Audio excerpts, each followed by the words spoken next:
Hi everyone, I'm Justin Kessel with Central Texas Network in Action. Today I have with me Pree Poonati with the Art of Nirvana.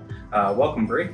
Hey Justin, thanks for having me over. Absolutely. So Pree, if you wouldn't mind, just kind of tell people what it is that you do, and we'll get going on our interview. Okay, sure. So, welcome everybody. My name is Pree Poonati. I'm a stress and anxiety coach for the Art of Nirvana. And I pretty much teach people how to be happy, to be at peace, and to be fulfilled. And today, Justin and I are just going to talk a little bit about the nuts and bolts about what we can do in our daily lives to make ourselves just a teeny bit happier. So, Justin, go ahead and pass it along to you. Well, absolutely. Well, that really comes to a very simple question. Why aren't people happy? Great question, Justin. And the reason people aren't happy is because most of us don't know what makes us unhappy. Meaning, we'll go from thing to thing, topic to topic, self-help book to self-help book, but we don't really look within ourselves to see, it's like, okay, what really is causing me unhappy? Or what's really causing me unhappiness? So when we kind of take some time to identify or like make a list, so to say, of like all the things that we're unhappy with, then at least we have a template, a game plan of what we can do to get rid of those things that make us unhappy. It's more like subtraction by addition. You don't need to add more things, you just need to get rid of the things that no longer serve you. Yeah, and especially when you don't know what they are in the first place, I'm sure that helps quite a bit. Absolutely. Well, so how can people become happier then? Great. So besides making that list that we talked about, there are three components every day that need to be fulfilled.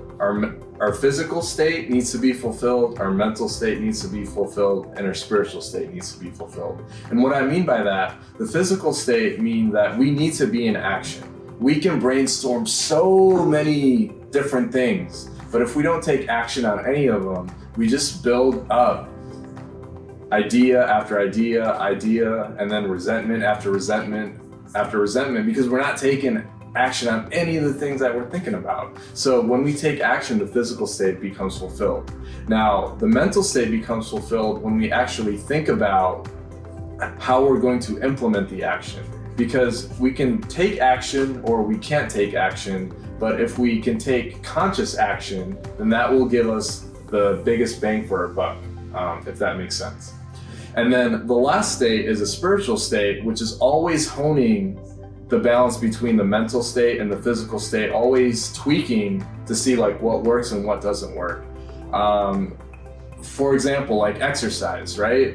Let's say we all want to get a six-pack. Well, once we get a six-pack, that's great. We don't need to work as hard to get that six-pack because it's there. Now it's how do we maintain it, and the energy that we used to get the six-pack, how do we use that for something else that's not fulfilling us, and we'll just use that energy to get to the next level of whatever we're trying to get to.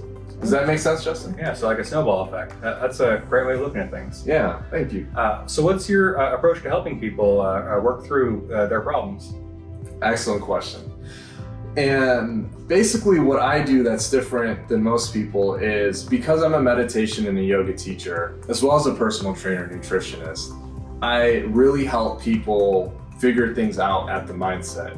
We all know what to do, but we all don't know how to do it, or don't know how to do it well, or don't know how to keep doing it. So what I do by helping people at the mindset, I help them identify their habits, their triggers, for their undesirable habits, and triggers for how we can change those undesirable habits into desirable habits. So it's all like an ebb and flow. It's like a dance that we do every day with our mind, but the more well-equipped we are by just knowing what works for us and what doesn't work for us really gives us a position to be like, oh, I know I'm stressed out. I know I want to eat junk food right now, but I know that's not going to help me get my six-pack. So let me see what else I can do to replace eating junk food with maybe like a more positive behavior, such as walking, doing some exercise, maybe meditation, maybe breathing, maybe going for a dance class. It doesn't matter. We can do anything that we want to do, just as long as we're getting rid of that undesirable behavior. Well, that's fantastic.